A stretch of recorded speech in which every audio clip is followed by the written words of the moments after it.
ಪ್ರೀತಿಯ ವಿದ್ಯಾರ್ಥಿಗಳೇ, ಇದು ಹರಲೀಲೆ ಪಾಠದ 2ನೆಯ ಭಾಗ. ಹಿಂದಿನ ಭಾಗದಲ್ಲಿ ನಾವು ಕವಿ ಪರಿಚಯ, ಪೂರ್ವಕತೆ, ಮಧುವಣಿಗನಾಗಿ ಮಣಮಂದ ಪುತ್ತೂರಿಗೆ ನಂಬಿಯಣ್ಣನ ಪ್ರಯಾಣ, ಕೈಲಾಸದಲ್ಲಿ ಶಿವನು ನಂಬಿಯಣ್ಣನ ಮದುವೆಯನ್ನು ನಿಲ್ಲಿಸಲು ಹೂಡಿದ ತಂತ್ರ, ಹಾಗೆ ವೃದ್ಧನ ರೂಪದಲ್ಲಿ ಮಣಮಂದ ಪುತ್ತೂರಿಗೆ ಶಿವನ ಆಗಮನ, ಇದಿಷ್ಟನ್ನು ನೋಡಿದ್ವಿ. ನೀವು ಹಿಂದಿನ ಭಾಗವನ್ನು ನೋಡಲಿಲ್ಲ ಅಂದರೆ ಮೊದಲು ಅದನ್ನು ನೋಡಿಕೊಂಡು ಈ ಭಾಗಕ್ಕೆ ಬನ್ನಿ. ನಾವಿವಾಗ 2ನೇ ಭಾಗವನ್ನ ನೋಡೋಣ. ಮತ್ತೆ ಮದುವೆಯ ಚಪ್ಪರದ ಮುಂದೆ ಬಂದಿಳಿದಂತಹ ಶಿವ ಹೇಗೆ ಕಾಣಿಸ್ತಿದ್ದ ಅಂತ ಇನ್ನೊಂದ್ಸಲ ಹೇಳ್ತಾರೆ ಇಲ್ಲಿ. ಕೈಯ ಕೊಡೆಯಿಂ ಮೈಯ ತೆರೆಯಿಂ ಜೋಲ್ವ ಪುರ್ವಿಂ ನೇಲ್ವ ತೋಳ ತವಲಿಂ ಇಟ್ಟ ವಿಭೂತಿಯಿಂ ಊರಿದ ಎಷ್ಟಿಯ ಕೋಲಿಂ ಪಿಡಿದ ಕಮಂಡಲದಿಂ ಇಳಿದ ಬೆಳುಗಡ್ಡದಿಂ ನಡುಗುವ ನರೆತಲೆಯಿಂ ನರೆತು ಸಡಿಲ್ವ ಸರ್ವಾಂಗದಿಂ ಪುಣ್ಯಂ ಪಣ್ಣಾದಂತೆ ಒಮ್ಮೊಮ್ಮೆ ಕೆಮ್ಮುತ್ತ ಒಮ್ಮೊಮ್ಮೆ ಗೊಹೆ ಗೊಹೆಗುಟ್ಟುತ್ತುಂ ಶಿಥಿಲ ಅಕ್ಷರಗಳಿಂ ನಮಃ ಶಿವಾಯ ಎನ್ನುತ್ತ ಎನ್ನಲಾರದಂತೆ ನಡುಗುತ್ತುಂ ಹೊರಗೆ ನೆರೆದ ನೆರವಿಗಳ್ ಎಲ್ಲಂ ನೋಡುತ್ತಿರಲು ಮೆಲ್ಲ ಮೆಲ್ಲನೆ ಚಪ್ಪರದ ಬಾಗಿಲ್ಗೆ ಬಂದೊಡೆ ಅವರ್ ಪೊಗಲೀಯದೆ ಇರ್ದೊಡೆ ಅವಂದಿರ್ ಅರಿಯದಂತೆ ಪೊಗುತಪ್ಪ ಆಗಳ್. ಹಾಗೆ ಬಂದು ಅಲ್ಲಿ ಚಪ್ಪರದ ಮುಂದೆ ಕಾಣಿಸ್ಕೊಳ್ತಾನೆ. ಶಿವ ಹೇಗೆ ಕಾಣ್ತಾ ಇದ್ದ ಅಂತ ಹೇಳ್ತಾರೆ ಇಲ್ಲಿ.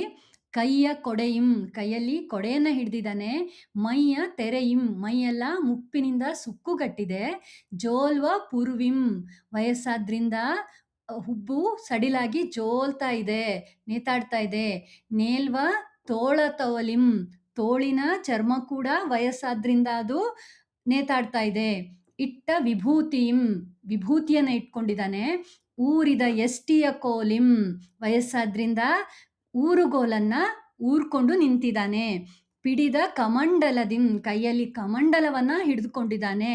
ಇಳಿದ ಬೆಳುಗಡ್ಡದಿಂ, ವಯಸ್ಸಾದ್ರಿಂದ ಅವನ ಗಡ್ಡ ಕೂಡ ಬಿಳಿಯಾಗಿದೆ, ಹಣ್ಣಾಗಿದೆ, ಬಿಳಿಯ ಗಡ್ಡವನ್ನ ಬಿಟ್ಕೊಂಡಿದ್ದಾನೆ.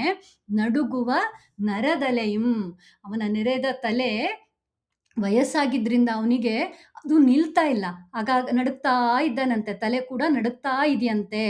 ಆಮೇಲೆ ನರೆತು ಸಡಿಲ್ವ ಸರ್ವಾಂಗದಿಂ, ಇಡೀ ದೇಹದ ಎಲ್ಲ ಭಾಗಗಳು ನರೆತು ಮುಪ್ಪಾಗಿ ಸಡಲಾಗಿದೆ. ಅವರು ತಮ್ಮ ಹಿಡಿತವನ್ನ ಕಳ್ಕೊಂಡಿದೆ ಇಡೀ ದೇಹ, ಅಷ್ಟು ನರೆತು ಸಡಿಲ್ವ ಸರ್ವಾಂಗದಿಂ.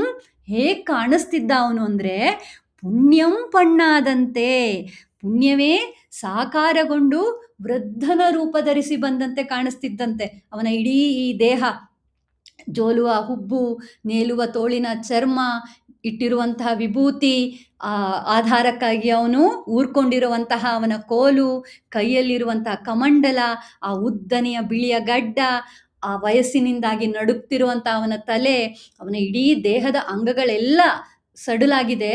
ಆದರೆ ಹೇಗೆ ಕಾಣಿಸ್ತಿದ್ದ ಅಂದರೆ ಪುಣ್ಯಂ ಪಣ್ಣಾದಂತೆ, ಯಾಕಂದ್ರೆ ಅವನು ಶಿವ ಅಲ್ವಾ ಬಂದಿರೋದು. ಹಾಗೆ ಪುಣ್ಯವೇ ಸಾಕಾರಗೊಂಡು ವೃದ್ಧನ ರೂಪ ತಾಳ್ಕೊಂಡು ಬಂದ ಹಾಗೆ ಕಾಣಿಸ್ತಿದ್ದಂತೆ. ಅವನು ಏನು ಮಾಡ್ತಿದ್ದ, ಒಮ್ಮೊಮ್ಮೆ ಕೆಮ್ಮುತ್ತ ಒಮ್ಮೊಮ್ಮೆ ಗೊಹೆ ಗುಟ್ಟುತ್ತಂ, ವಯಸ್ಸಾಗಿದೆ, ಒಂದೊಂದ್ಸಲ ಕೆಮ್ತಾ ಇದ್ದ, ಒಂದೊಂದ್ಸಲ ಗೊರ್ ಅಂತ ಶಬ್ದ ಮಾಡ್ತಾ ಇದ್ದಂತೆ. ಗೊಹೆ ಗುಟ್ಟುತ್ತಂ ಅಂದರೆ ಗೊರ್ ಅಂತ ಉಬ್ಬಸ ಇದ್ದಾಗ, ವೀಸಿಂಗ್ ಇದ್ದಾಗ ಸೌಂಡ್ ಬರುತ್ತಲ್ಲ, ಆ ಥರ ಗೊಹೆ ಗುಟ್ಟುತ್ತಂ.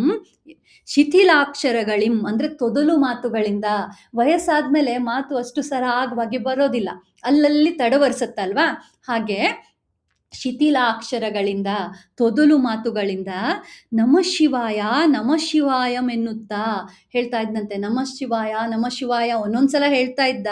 ಮತ್ತೆ ಎನ್ನಲಾರದಂತೆ ನಡುಗುತ್ತಂ, ಕೆಲವು ಸಲ ಶಿವಾಯ ಅಂತಲೂ ಹೇಳೋಕ್ಕಾಗಲ್ಲ, ಆ ಥರ ನಡುಗ್ತಾ ಇದ್ದಂತೆ. ಹಾಗೆ ಹೊರಗೆ ನೆರೆದ ನೆರವಿಗಳೆಲ್ಲವಂ ನೋಡುತ್ತಿರಲ್, ಹೊರಗೆ ನೆರೆದಿದ್ರಲ್ಲ ಮದುವೆ ಮನೆಯಲ್ಲಿ ಜನರು, ಅವರೆಲ್ಲ ನೋಡ್ತಾ ಇದ್ದಂಗೆನೆ ನೆರವಿಗಳೆಲ್ಲಂ, ಇದನ್ನೆಲ್ಲವನ್ನ ಅಲ್ಲಿ ಸುತ್ತಿದ್ದ ಜನ ನೋಡ್ತಾ ಇದ್ರು. ನೆರವಿಗಳೆಲ್ಲಂ ನೋಡುತ್ತಿರಲ್, ಹಾಗೆ ಅಲ್ಲಿ ನೆರೆದಿದ್ದ ಜನರೆಲ್ಲ ನೋಡ್ತಾ ಇದ್ದಂಗೆನೆ ಮೆಲ್ಲನೆ ಚಪ್ಪರದ ಬಾಗಿಲಿಗೆ ಬಂದೊಡೆ, ಚಪ್ಪರದ ಬಾಗಿಲಿಗೆ ಬರ್ತಾನೆ. ಆದ್ರೇನ್ ಮಾಡ್ತಾರೆ, ಅವರ್ ಪೊಗಲೀಯದಿರ್ದೊಡೆ ಅವ್ರು ಒಳಗಡೆ ಹೋಗೋಕ್ಕೆ ಬಿಡೋದಿಲ್ಲ. ಹೇಳಿ ಕೇಳಿ ರಾಜರ ಮನೆ ಮದುವೆ ಅದು. ಹಾಗೆ ಯಾರ್ಯಾರೋ ಬಂದವರನ್ನ ಬಿಟ್ಟು ಬಿಡ್ತಾರಾ? ಈಗ ನಾವೇ ಯಾರೋ ಒಬ್ಬ VIP ಯ ಮದುವೆಗೆ, ಮಂತ್ರಿಗಳ ಮನೆ ಮದುವೆಗೋ, ಶಾಸಕರ ಮನೆ ಮದುವೆಗೋ ನಾವು ಸಾಮಾನ್ಯರು ಹೋದ್ರೆ ಬಿಡ್ತಾರಾ? ಇಲ್ಲ ಅಲ್ವಾ? ಏನಾದ್ರೂ ಒಂದು ಪ್ರೂಫ್ ಕೇಳ್ತಾರೆ. ನಿಮ್ಗೆ ಮದುವೆ ಇನ್ವಿಟೇಷನ್ ಇದೆಯಾ? ನೀವ್ ಯಾರು? ನಿಮ್ಮ ID ಪ್ರೂಫ್ ಇದೆಯಾ? ಆ ತರ ಕೇಳ್ತಾರಲ್ಲ. ಇದು ರಾಜನ ಮನೆಯ ಮದುವೆ. ಇವ್ರು ಯಾರೋ ಇಷ್ಟು ಹಣ್ಣು ಮುದುಕ ಅಲ್ಲಿ ಬಂದ್ರೆ ಬಾಗಿಲ್ಗೆ ಬಂದೊಡೆ ಅವರ್ ಪೊಗಲಿಯದಿರ್ದೊಡೆ ಬಿಡೋದಿಲ್ಲ ಅವರು ಒಳಗಡೆ ಹೋಗ್ಲಿಕ್ಕೆ. ಅವಾಗ ಏನ್ ಮಾಡ್ತಾರೆ, ಅವಂದಿರ್ ಅರಿಯದಂತೆ ಪುಗುತಿಪ್ಪಗಳ್. ಶಿವ ಅವನಿಗೇನು ಇವರು ದಾರಿ ಬಿಟ್ಟು ಅವನು ಒಳಗಡೆ ಹೋಗ್ಬೇಕಾ? ಅವನ್ ಕೈಲಾಸದಿಂದ ಭೂಲೋಕದ ಮದುವೆ ಮನೆ ತನಕ ಬಂದಿದ್ದಾನೆ. ಮದುವೆ ಚಪ್ಪರದಿಂದ ಒಳಗ್ ಹೋಗೋಕ್ಕೆ ಅವನಿಗೆ ಗೊತ್ತಿಲ್ವಾ?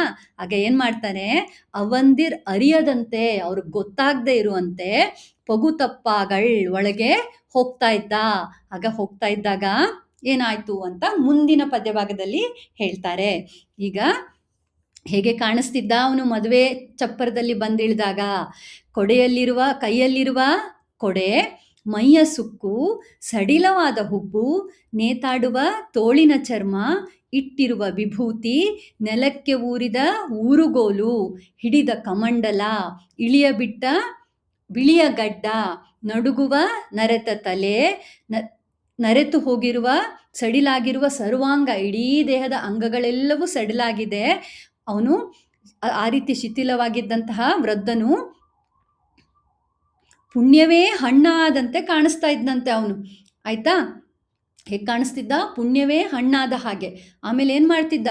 ಒಮ್ಮೊಮ್ಮೆ ಕೆಮ್ಮುತ್ತಾ, ಒಮ್ಮೊಮ್ಮೆ ಗೋರ್ ಅಂತ ಶಬ್ದ ಮಾಡ್ತಾ, ತೊದಲುವ ಮಾತುಗಳಿಂದ ನಮಃ ಶಿವಾಯ ಅನ್ನುತ್ತಾ, ಕೆಲವೊಮ್ಮೆ ಮಾತನಾಡಲಾರದೆ ನಡುಗುತ್ತಾ, ಹೊರಗೆ ನೆರೆದಿದ್ದ ಜನರೆಲ್ಲ ನೋಡುತ್ತಿದ್ದಂತೆಯೇ ಚಪ್ಪರದ ಬಾಗಿಲಿಗೆ ಬಂದನು. ಬಂದಾಗ ಬಾಗಿಲಲ್ಲಿ ನಿಂತಿದ್ದ ಕಾವಲುಗಾರರು ಒಳಗೆ ಹೋಗಲು ತಡೆದರೂ ಅವರಿಗೆ ತಿಳಿಯದಂತೆ ಮದುವೆಯ ಮಂಟಪದ ಒಳಗೆ ಹೋಗ್ತಾ ಇದ್ದ. ಏನಾಯ್ತು ಆಮೇಲೆ ಅನ್ನೋದನ್ನ ಮುಂದಿನ ಭಾಗದಲ್ಲಿ ನೋಡೋಣ. ವಿವಾಹ ಮಂಟಪದೊಳಗೆ ಹೋಗ್ತಾ ಇರ್ಬೇಕಾದ್ರೆ ಶಿವ ಅಲ್ಲಿ ಏನೇನ್ ನಡೀತು ಅನ್ನೋದನ್ನ ಇಲ್ಲಿ ಹೇಳ್ತಾರೆ. ವಿವಾಹ ಮಂಟಪಮಂ ಪೊಗುತಿರ್ಪ ತಮ್ಮನಾರೂ ಅರಿಯದೆ ಕಾಣದೆ ಲೆಕ್ಕಿಸದೆ ಸಂಭ್ರಮದೊಳಿರೆ ಮೆಲ್ಲನೆಲ್ಲವ ನೋಡುತ್ತುಂ ಮನದೊಳ್ ನಗುತ್ತುಂ ಕೋಲನೂರುತೆ ಕೆಮ್ಮಿ ಕೆಮ್ಮುತ್ತೆ ಸಾಲ್ಗೊಂಡಿರ್ದ ತುಪ್ಪದ ಕೊಡಂಗಳೊಳ್ ನಾಲ್ಕೆರಡ ನೆಡಹಿ ನಮಃ ಶಿವಾಯ ಎಂಬ ವೃದ್ಧ ಧ್ವನಿ ಪುಟ್ಟೆ ಕೊಡಂಗಳೊಳ್ ಮೇಲೊಡೆ ಬೀಳ್ದು ಕುಳ್ಳಿರ್ದರ ಮುಖದೊಳಂ ಕಣ್ಣೊಳಂ ಮೈಯೊಳಂ ತುಪ್ಪಂ ಚೆಲ್ಲೆ ಎಲ್ಲರೆರ್ದು ಮಲ್ಲಳಿಗೊಂಡು ಗೊಳ್ಳೆಂದು ಬೀಳ್ದ ವೃದ್ಧ ಮಾಹೇಶ್ವರನಂ ಮುತ್ತಿಕೊಂಡ್ ಎತ್ತಲನುಮಾಗಿ ಮೆಲ್ಲನೆ ನೆಗಪಿ ನಿಂದಿರಿಸಲ್ ಒಂದೆರಡಡಿ ಇಟ್ಟು ದಡದಡಿಸಿ ನೋಡುವ ಜನವೆಲ್ಲಂ ಎಲಲೇ ವೃದ್ಧನಾ ಬಿದ್ದನೆಂಬಲ್ಲಿಂ ಮುನ್ನಂ ನಿಲಲಾರದೆ ಹಳಿಲನೆ ಗಳಿಗೆ ಒಟ್ಟಲ ಮೇಲೆ ಬೀಳೆ ಕಳಸಿಗೆಯೊಡೆದು ಗಳಿಗೆ ಒಟ್ಟಲು ಮುರಿದು ತಂಡುಲಂ ಚೆಲ್ಲಿ ಜೋಯಿಸರೆಲ್ಲರಂ ಕೆದರಿಪೋಗೆ. ಇಲ್ಲಿ ಕಾವಲುಗಾರರ ಕಣ್ತಪ್ಸಿ ವಿವಾಹ ಮಂಟಪದೊಳಗೆ ಹೋಗ್ತಾ ಇದ್ದಾನೆ ಶಿವ. ವಿವಾಹ ಮಂಟಪಮಂ ಪೊಗುತಿರ್ಪ ತಮ್ಮನಾರೂ ಅರಿಯದೆ ಕಾಣದೆ ಲೆಕ್ಕಿಸದೆ ಸಂಭ್ರಮದೊಳಿರೆ. ಎಲ್ಲರೂ ಅವರವರ ಸಂಭ್ರಮದಲ್ಲಿ ಇದ್ರು ಮದುವೆ ಮನೆಯಲ್ಲಿ.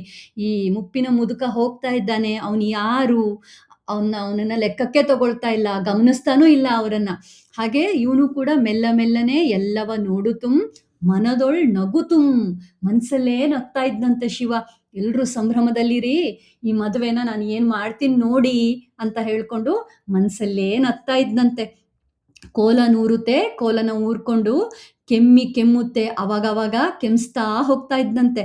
ಏನ್ ಮಾಡ್ತಾನೆ, ಸಾಲ್ಗೊಂಡಿರ್ದ ತುಪ್ಪದ ಕೊಡಂಗಳೊಳ್ ನಾಲ್ಕೆರಡೆಡಹಿ. ಏನಾಗತ್ತೆ, ವಿವಾಹ ಮಂಟಪದ ಹತ್ರ ತುಪ್ಪದ ಕೊಡಗಳನ್ನ ಸಾಲಾಗಿ ಜೋಡಿಸಿದ್ರಂತೆ, ಏನೋ ಶಾಸ್ತ್ರಕ್ಕೆ ಬೇಕು ಅಂತ. ಇವನೇನ್ ಮಾಡ್ತಾನೆ, ಅದರಲ್ಲಿ ನಾಲ್ಕೆರಡ ನೆಡಹಿ, ಒಂದ್ ನಾಲ್ಕನ್ನ ಎಡವ್ ಬಿಡ್ತಾನೆ. ಎಡವಿದಾಗ ಏನಾಗತ್ತೆ, ನಮಃ ಶಿವಾಯ ಎಂಬ ವೃದ್ಧ ಧ್ವನಿ ಪುಟ್ಟೆ.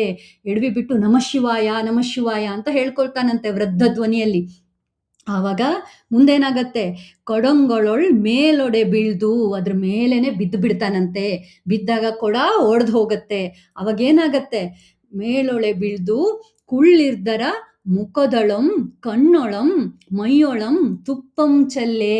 ಹಂಗೆ ಅವನು ಎಡವಿ ಆ ಕೊಡಗಳ ಮೇಲೆ ಬಿದ್ದಾಗ ಅಲ್ಲಿ ಕೂತ್ಕೊಂಡಿದ್ರಲ್ಲ, ಮಂಟಪದ ಪಕ್ಕದಲ್ಲಿ ಕೂತಿರ್ತಾರೆ, ಹತ್ತಿರದ ಬಂಧುಗಳು ಕೂತಿರ್ತಾರೆ, ಪುರೋಹಿತರು ಕೂತಿರ್ತಾರೆ, ಚಿಕ್ಕ ಪುಟ್ಟ ಮಕ್ಕಳು ಆಟ ಆಡ್ಕೊಂಡಿರ್ತಾರಲ್ವಾ ಮದ್ವೆ ಮಂಟಪ ಅಂದ್ರೆ. ಹಂಗೆ ಇವ್ನು ಬಿದ್ದದ್ರಿಂದ ಅಲ್ಲಿ ತುಪ್ಪ ಚೆಲ್ಬಿಟ್ಟು ಅಲ್ಲಿ ಕುಳಿತಿರ್ದವ್ರ ಮುಖದ ಮೇಲೆ, ಕಣ್ಣೊಳಗೆ, ಮೈಯೊಳಗೆ ಎಲ್ಲ ತುಪ್ಪ ಚೆಲ್ಲಿ ಹೋಯ್ತಂತೆ.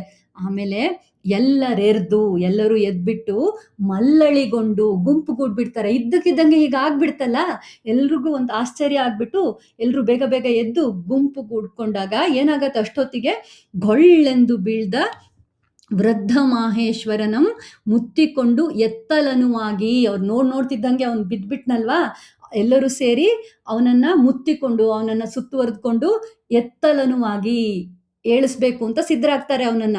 ಆಮೇಲೆ ಮೆಲ್ಲನೆ ನಿಲ್ಲಿಸ್ತಾರಂತೆ ಎತ್ತಿ.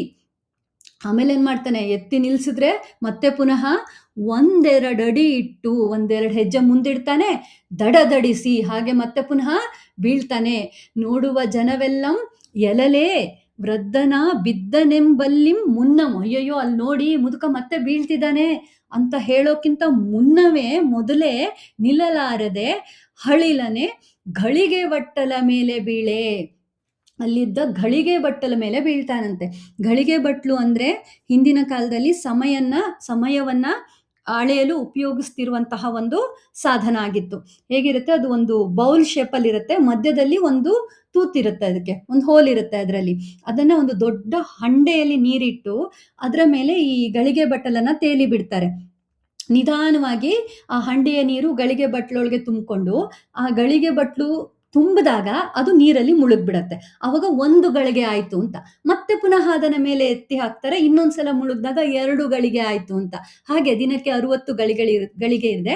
ಮದುವೆ ಮುಹೂರ್ತ ಯಾವುದೋ ಒಂದು ಗಳಿಗೆಗಿರುತ್ತಲ್ಲ, 14ನೇ ಗಳಿಗೆಗೆ ಮದುವೆ ಅಂತಂದ್ರೆ ಆ ಬಟ್ಲು 14 ಸಲ ಮುಳುಗಿದಾಗ ಅದು 14 ಗಳಿಗೆ ಆಯ್ತು ಅಂತ. ಹಾಗೆ ಮದುವೆಗೆ ಸಮಯ ಅನ್ನೋದು ಬಹಳ ಮುಖ್ಯ ಅಲ್ವಾ, ಹಾಗಾಗಿ ಗಳಿಗೆ ಬಟ್ಟಲನ್ನ ಉಪಯೋಗಿಸ್ತಿರ್ತಾರೆ ಕರೆಕ್ಟ್ ಆದ ಸಮಯವನ್ನ, ಸರಿಯಾದ ಲಗ್ನದ ಮುಹೂರ್ತವನ್ನ ನಿರ್ಧರಿಸುವ ಸಲುವಾಗಿ. ಇವನು ಹೋಗಿ ಆ ಗಳಿಗೆ ಬಟ್ಲ ಮೇಲೇನೆ ಬಿದ್ಬಿಟ್ನಂತೆ. ಆಮೇಲೆ ಕಳಸಿಗೆಯೊಡೆದು ಗಳಿಗೆ ಬಟ್ಟಲು ಮುರಿದು ತಂಡುಲಂ ಚೆಲ್ಲಿ ಜೋಯಿಸರೆಲ್ಲಂ ಕೆದರಿಪೋಗೆ.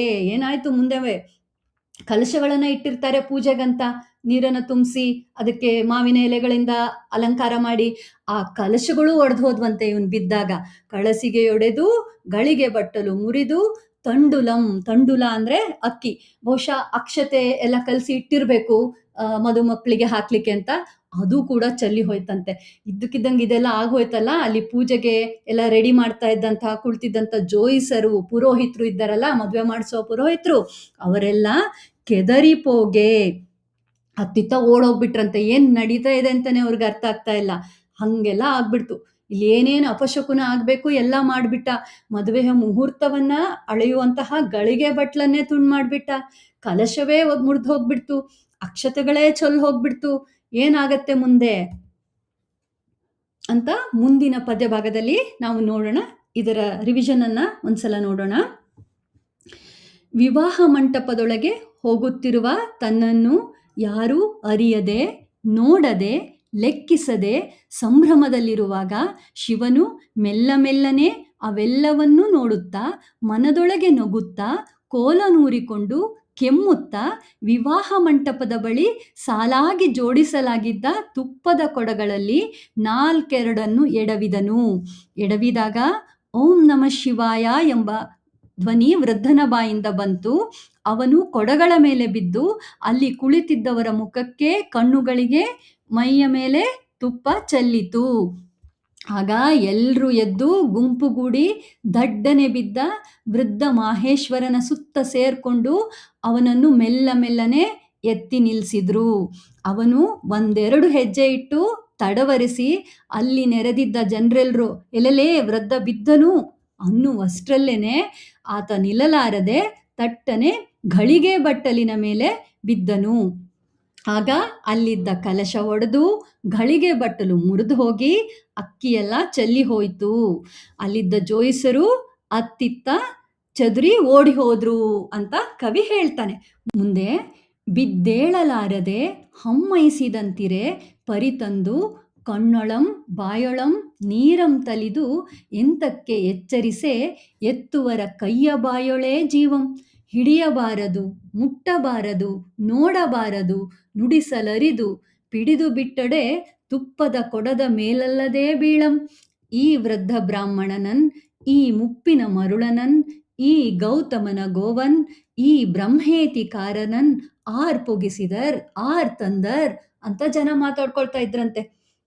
ಏನು ಬಿದ್ದೇಳಲಾರದೆ, ಬಿದ್ದಿದಾನೆ, ಬಿದ್ದು ಮತ್ತೆ ಏಳಲಾರದೆ ಹಮ್ಮೈಸಿದಂತಿರೆ ಅಂದ್ರೆ ಮೂರ್ಛೆ ಹೋದಂಗೆ ಆಕ್ಟಿಂಗ್ ಮಾಡ್ತಾನೆ ಶಿವ, ಬಿದ್ದವನ್ ನಂಗೆ ಹೇಳಕ್ಕೆ ಆಗ್ತಾ ಇಲ್ಲ ಅನ್ನೋ ತರ. ಹಮ್ಮೈಸಿದಂತಿರೆ ಪರಿತಂದು, ಜನ ಎಲ್ಲ ಮತ್ತೆ ಓಡ್ ಬರ್ತಾರೆ, ಅಯ್ಯೋ ಮತ್ತೆ ಬಿದ್ಬಿಟ್ನಲ್ಲಪ್ಪ ಅಂತ. ಹೆಂಗಾದ್ರೂ ಮಾಡಿ ಕಣ್ಣೊಳಂ ಬಾಯೊಳಂ ನೀರಂ ತಳಿದು, ಕಣ್ಣು ಬಾಯಿಗೆಲ್ಲ ನೀರನ್ನ ಚುಮ್ಕ್ಸ್ಬಿಟ್ಟು ಎಂತಕ್ಕೆ ಎಚ್ಚರಿಸಿ, ಹೇಗೋ ಮಾಡಿ ಹಾಗೂ ಹೀಗೂ ಎಚ್ಚರಿಸಿದ್ರೆ ಎತ್ತುವರ ಕೈಯ ಬಾಯೊಳೆ ಜೀವಂ, ಏನು ಅವ್ರು ಎತ್ತಾ ಇದ್ದಾರಲ್ಲ ಅವ್ರ ಕೈಯಲ್ಲೇ ಜೀವ ಬಿಡ್ತಾನೇನೋ ಅನ್ನೋ ತರ ಇದ್ನಂತೆ. ಹಿಡಿಯಬಾರದು, ಹಿಡ್ಕೊಳಕ್ಕೆ ಆಗ್ತಾ ಇಲ್ಲ, ಆದ್ರೂ ಹೇಗೋ ಹಿಡ್ದೆತ್ತಿದ್ರು. ಮುಟ್ಟಬಾರದು, ಮುಟ್ಟಕ್ಕೆ ಆಗಂಗಿಲ್ಲ, ಅಷ್ಟು ಮುದುಕನಾಗಿದ್ದಾನೆ. ನೋಡಬಾರದು, ನೋಡಕ್ಕೆ ಆಗ್ತಾ ಇಲ್ಲ ಅವನ ಸ್ಥಿತಿಯನ್ನ. ನುಡಿಸಲರಿದು, ಮಾತಾಡ್ಸೋಕ್ಕಂತೂ ಸಾಧ್ಯನೇ ಇಲ್ಲ, ಆ ಪರಿಸ್ಥಿತಿಯಲ್ಲಿದ್ದಾನೆ, ಅಷ್ಟು ಮುಪ್ಪಿನ ಮುದುಕ. ಹಾಗೋ ಹೀಗೋ ಹೆಂಗೋ ಅವನನ್ನ ಎತ್ತಿಬಿಟ್ಟು ಪಿಡಿದು ಎತ್ಕೊಂಡು ನಿಲ್ಸಿ ಬಿಟ್ಟೊಡೆ, ನಿಂತ್ಕೊಂಡಪ್ಪ ಅಂತ ಬಿಟ್ರೆ ತುಪ್ಪದ ಕೊಡದ ಮೇಲಲ್ಲದೆ ಬೀಳ, ಮತ್ತೆ ಪುನಃ ಹೋಗಿ ತುಪ್ಪದ ಕೊಡದ ಮೇಲೇ ಬೀಳ್ತಾ ಇದ್ನಂತೆ. ಬೇಕಂತ ತುಪ್ಪದ ಕೊಡದ ಮೇಲೇನೇ ಬೀಳ್ತಾ ಇದ್ನಂತೆ. ಆವಾಗ ಜನರಿಗೆಲ್ಲ ಎಷ್ಟು ಸಿಟ್ಟು ಬಂದಿರಬೇಡ, ನಡೀತಾ ಇರೋ ಮದುವೆನಲ್ಲಿ ಅಪಶಕುನದ ಥರ ಹೀಗೆ ಬಂದ್ ಮಾಡಿದ್ರೆ. ಅದಕ್ಕೆ ಅವರೆಲ್ಲ ಬೈಕೊಳಕ್ಕೆ ಪ್ರಾರಂಭ ಮಾಡಿದ್ರಂತೆ. ಏನಂತ, ಈ ವೃದ್ಧ ಬ್ರಾಹ್ಮಣನನ್, ಇಷ್ಟು ಮುದಿಯಾದ ಬ್ರಾಹ್ಮಣ ಇವನು ಬರ್ಬೇಕಿತ್ತ ಇಲ್ಲಿಗೆ, ಇವನನ್ನ ಈ ಮುಪ್ಪಿನ ಮರುಳನನ್, ಮುಪ್ಪಿನಿಂದಾಗಿ ಅರುಮರುಳು ಅಂತಾರಲ್ಲ, ಮುಪ್ಪಾಗಿ ಅವನ ಬುದ್ಧಿನೇ ನೆಟ್ಟಗಿಲ್ಲ, ಅವನು ಇಲ್ಲಿ ಬಂದು ಮಂಟಪಕ್ಕೆ ಯಾಕೆ ಬರ್ಬೇಕಿತ್ತ ಅವನು, ಆಗಲ್ಲ ಅಂದಮೇಲೆ ಮರುಳ ಇವನನ್ನ ಈ ಗೌತಮನ ಗೋವನ್ ಅಂತ ಹೇಳ್ತಾರೆ. ಗೌತಮನ ಗೋವು ಅಂದ್ರೆ ಬಡಕಲು ಗೋವು ಅಂತ ಅರ್ಥ. ನಮ್ಮ ಪುರಾಣಗಳಲ್ಲಿ ಗೋದಾವರಿ ನದಿ ಹುಟ್ಟಿನ ಬಗ್ಗೆ ಒಂದು ಕತೆ ಇದೆ. ಈ ಗೌತಮ ಮಹರ್ಷಿಗಳು ಒಂದು ತುಂಬಾ ಬರಗಾಲ ಇರುವ ಕಾಲದಲ್ಲಿ ಅವರ ಆಶ್ರಮದಲ್ಲಿ ಮಾತ್ರ ಒಳ್ಳೆ ಬೆಳೆ ಬೇಯ್ತಾ ಇದ್ದಂತೆ, ಬೆಳೆ ಬೆಳೀತಾ ಇತ್ತಂತೆ. ತುಂಬಾ ಜನ ಅವರ ಆಶ್ರಯದಲ್ಲಿ ಇದ್ರು. ಆವಾಗ ಒಂದು ಹಸು, ತುಂಬಾ ಬಡಕಲಾಗಿರುವಂತ ಒಂದು ಹಸು ಬೆಳೆಯನ್ನ ತಿನ್ಲಿಕ್ಕೆ ಬಂತು. ಆಗ ಗೌತಮರು ಒಂದು ದರ್ಬೆ ಅಂದ್ರೆ ಒಂದು ಹುಲ್ಲದು, ಅದರಲ್ಲಿ ಅದಕ್ಕೆ ಹೊಡಿತಾರಂತೆ ಆಚೆ ಹೋಗು ಅಂತ. ಆ ದರ್ಬೆಯ ಹುಲ್ಲಿನ ಪೆಟ್ಟಿಗೆ ಆ ಹಸು ಬಿದ್ದು ಸತ್ತು ಹೋಗುತ್ತಂತೆ. ಅಂದ್ರೆ ಆ ಹಸು ಎಷ್ಟು ಬಡಕಲಾಗಿರ್ಬೋದು ನೀವು ಯೋಚನೆ ಮಾಡಿ. ಹಾಗೆ ಅದಕ್ಕಾಗಿ ಇಲ್ಲಿ ಗೌತಮನ ಗೋವು ಅಂತಾರೆ, ಅಷ್ಟು ಬಡಕಲಾಗಿರುವಂತಹ ಗೋವು. ಹಾಗೆ ಗೌತಮ ಮಹರ್ಷಿಗಳು ಆ ಗೋ ಹತ್ಯೆಯನ್ನ ಮಾಡಿದ ತಪ್ಪನ್ನ ಪರಿಹರಿಸಿಕೊಳ್ಳುವ ಸರಿವಾಗಿ ಗಂಗೆಯನ್ನ ಕರೆಸಿದ್ರು. ಅದನ್ನೇ ಗೋದಾವರಿ ಅಂತ ಕರೀತಾರೆ ಅಂತ ಹೇಳ್ತಾರೆ ಪುರಾಣದಲ್ಲಿ ಬರುವಂತಹ ಕತೆ. ಇಲ್ಲಿ ಗೌತಮನ ಗೋವು ಅಂದ್ರೆ ಹಾಗೆ ಅಷ್ಟು ಬಡಕಲಾಗಿರುವ ಗೋವು, ಅಷ್ಟು ಬಡಕಲಾಗಿರುವಂತಹ ಮನುಷ್ಯ ಇವನು ವೃದ್ಧ. ಈ ಬ್ರಹ್ಮೇತಿಕಾರ ಅಂದ್ರೆ ಬ್ರಾಹ್ಮಣ ವಧೆ ಮಾಡಿದವನು, ಬ್ರಹ್ಮ ಹತ್ಯಾ ದೋಷಕ್ಕೆ ಒಳಗಾದವನು ಅಂತ ಅರ್ಥ. ಶಿವನಿಗೂ ಬ್ರಹ್ಮ ಹತ್ಯಾ ದೋಷ ಬಂದಿತ್ತಲ್ವಾ, ಅವನು ಬ್ರಹ್ಮನ ತಲೆಯನ್ನ ಕಟ್ ಮಾಡಿರೋದ್ರಿಂದ ಆ ಕಾರಣದಿಂದ ಕವಿ ಹೇಳ್ತಾ ಇರಬಹುದು. ಇಲ್ಲಿರುವ ಜನರಿಗೆ ಗೊತ್ತಿಲ್ಲ ಅವನು ಯಾರು ಅಂತ, ಕವಿಗೆ ಗೊತ್ತಲ್ವಾ, ಹಾಗಾಗಿ ಅವನು ಹೇಳ್ತಾನೆ ಈ ಬ್ರಹ್ಮೇತಿಕಾರನನ್, ಈ ಬ್ರಹ್ಮ ಹತ್ಯಾ ದೋಷಕ್ಕೆ ಒಳಗಾದವನನ್ನ. ಮತ್ತೆ ಪೊಗಿಸಿದರ್ ಆರ್ ತಂದರ್, ಇವನನ್ನ ಒಳಗಡೆ ಯಾರು ಬಿಟ್ರು, ಯಾರು ತಂದರ್, ಯಾರು ಕರ್ಕೊಂಡು ಬಂದ್ರು ಇಂತಹ ಮುದುಕನನ್ನ, ಇಂತಹ ಮರುಳನನ್ನ, ಈ ಬಡಕಲು ಗೋವಿನ ತರ ಇರೋನನ್ನ, ಈ ಬ್ರಹ್ಮಹತ್ಯಾ ದೋಷಿಯನ್ನ ಇವನನ್ನ ಯಾರು ಮದುವೆ ಮನೆಗೆ ಬಿಟ್ರು ಅಂತ ಜನ ಎಲ್ಲ ಮಾತಾಡ್ಕೊಳ್ತಾ ಇದ್ರಂತೆ.